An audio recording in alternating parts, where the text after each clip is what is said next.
Good evening, everyone. I'm Robert Smythe, Executive Director of the Hippogriffs History Channel here in London, England. Here I am, in front of a replica of the 1607 Godspeed that took the original 104 settlers from Great Britain to North America, thus creating the prelude to the United States of America. In this series of documentaries about antebellum United States, 1812 to 1861, I have the pleasure of introducing 14 distinguished scholars who are experts in this field of American history from some of the most prestigious universities in the world. In this episode, I'd like to introduce a scholar of great sensitivity and intellect who has made great strides in her support of Native American culture, the Honorable Professor Portia Dalskoff from Dartmouth College in New Hampshire. Amongst her notable publications are the Ray Allen Billington Award for Best Book on the History of Native American Peoples in Frontier Borderlands, The White Man Went Too Far, and The Ancestral Lands of the Five Civilized Tribes. I will now leave you in her capable hands to discuss life as a Native American in antebellum United States.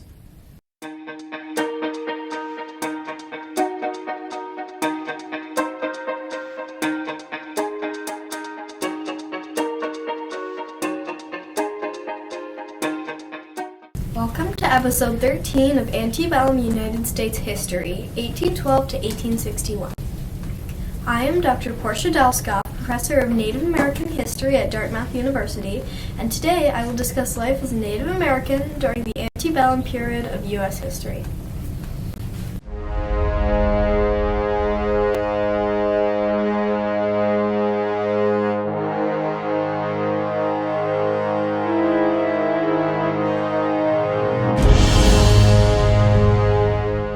It was a time of much progress for the United States. The native peoples were usually mistreated and displaced from their traditional lands.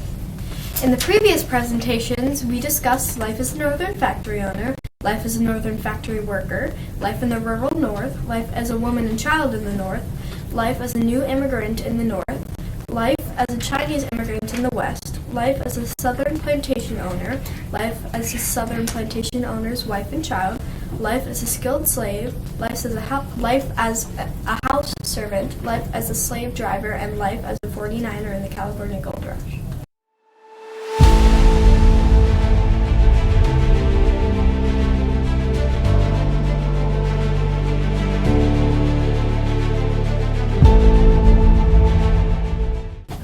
Native Americans have been in America for 30,000 years.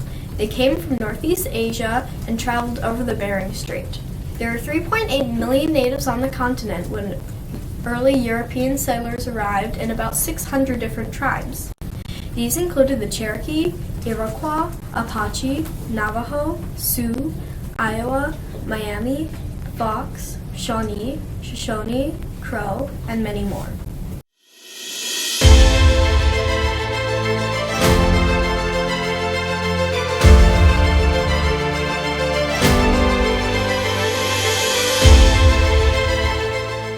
Native Americans hunted wild game such as rabbits and deer, farmed their crops such as corn and beans, and prepared food for the winter. They built homes like teepees and wigwams, made clothing like regalia, and protected themselves from enemies with their bows and arrows. In the usual Native American tribe, work was divided between men and women. The men hunted, made teepees and wigwams, defended their territories, and farmed.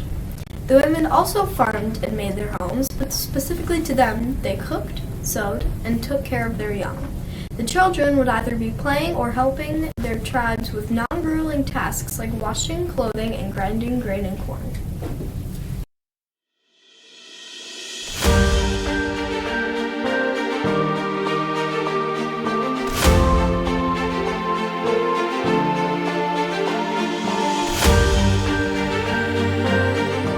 Native Americans ate fruits like beets, vegetables such as corn and squash, and legumes such as black turtle beans, pinto beans, navy beans, kidney beans, and cranberry beans.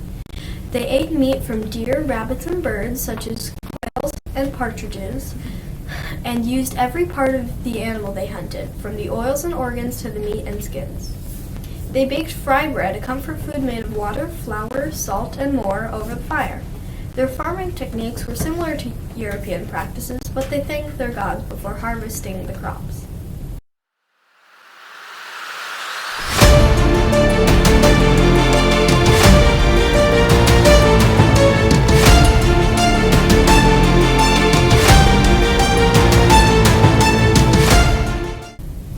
Native American clothing varied throughout the many different tribes, but they generally all wore breechcloths, which are underwear, moccasins, or leather shoes that sometimes were decorated with beads, porcupine quills, and hair, mucklucks, boots from the Arctic soled with sealskin, buckskin shirts, anoraks, jackets of the Arctic tundra, buckskins, buffalo robes, and capote, which are regardless.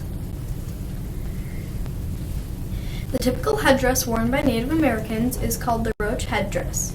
It is made from porcupine hair, deer hair, turkey hair, or moose hair with dyed feathers adhered to a leather or bone base to stand up in a crest shape.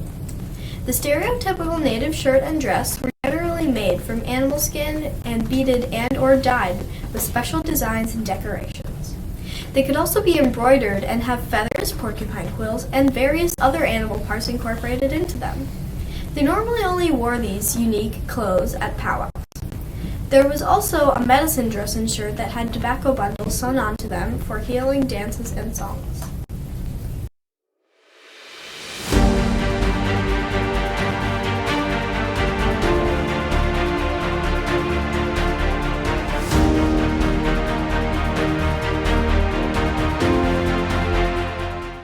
A Native American powwow in the American Antebellum was a party for all ages, celebrating a variety of things, such as special holidays in their religions.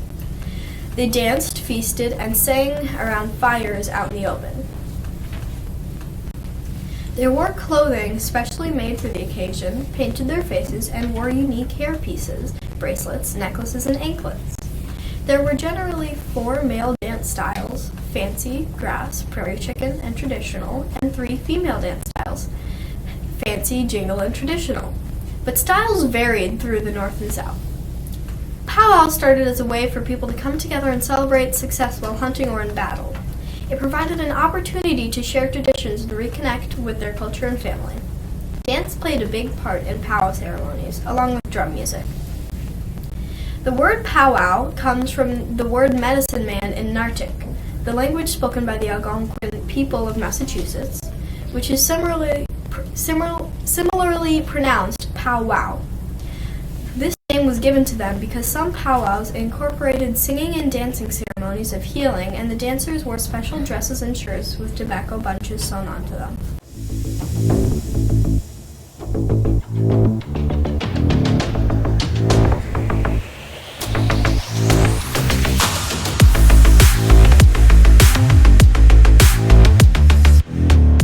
The native children of America were educated by their elders. They were taught how to be warriors, cook, hunt, and take care of kids. As the kids grew up, the elders told stories about their cultures and taught them how to make many different art forms and how to do many other dances. They taught them songs and drum beats such as baby. They brought their children to powwows, spiritual ceremonies, and even out hunting just to observe how to do things, then try it themselves.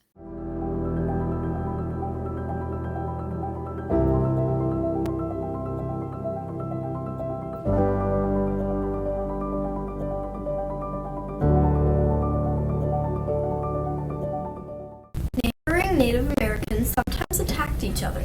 They often argued over the rights of their hunting grounds. The white settlers created most problems as the natives were regularly driven off of their traditional lands. This meant that they had to move into areas occupied by other tribes. They also contracted fatal diseases that the Europeans brought with them. Most rich European men forced the Native Americans out of their homes as they wanted more land. Once they drove the natives out, they removed the remaining resources and sometimes even enslaved the natives.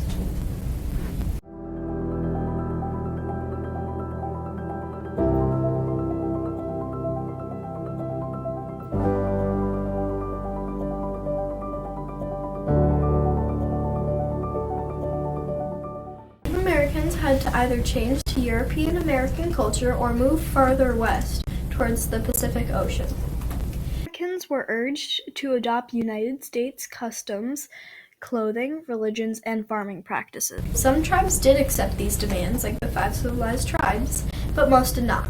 Many Native Americans adopted the American culture by dressing like them and converting to Christianity. Many tribes benefited from European manufactured goods, such as guns, knives, pots and pans, and textiles.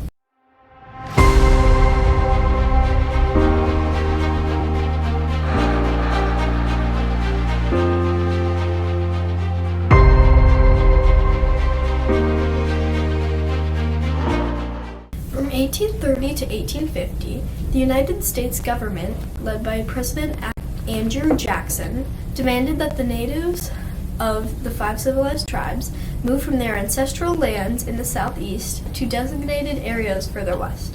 White developers needed their land. The natives, of course, did not comply without hesitation and had to be forced to comply by murder, stealing, starvation, and arson. Once they agreed, they were pushed down a path without much food and were killed if they tried to run away. No one cared about their health, age, or injuries along the road, and many died on the 3,000-mile journey. Most people over 60 and under 6 months died. Those that made it settled in modern-day Oklahoma.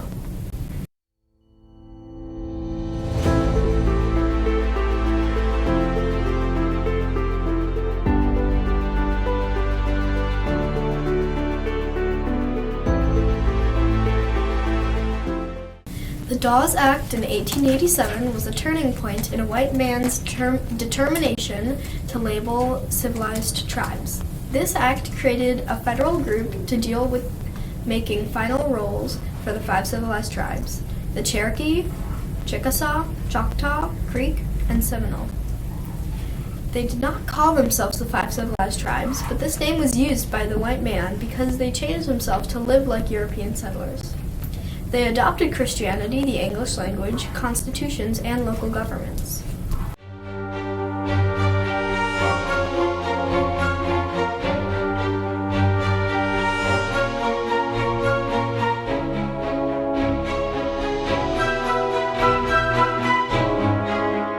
In the very beginning, white Europeans were dependent on local Native Americans for survival.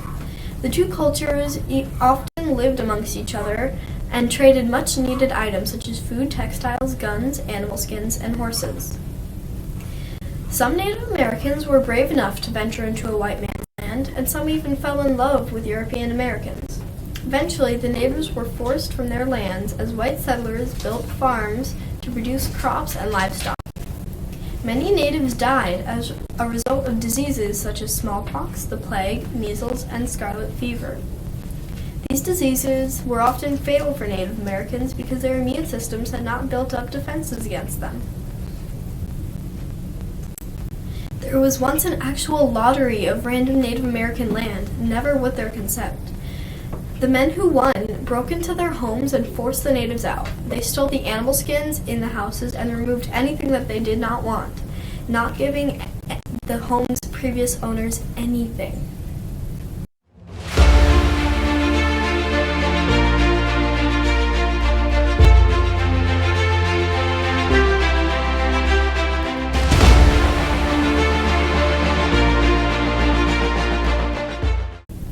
The native people of North America prospered in their homelands until the arrival of European settlers in the 17th century. The early colonists would not have survived without the help of the local tribes. The Native Americans were moved from their homelands and pushed further west.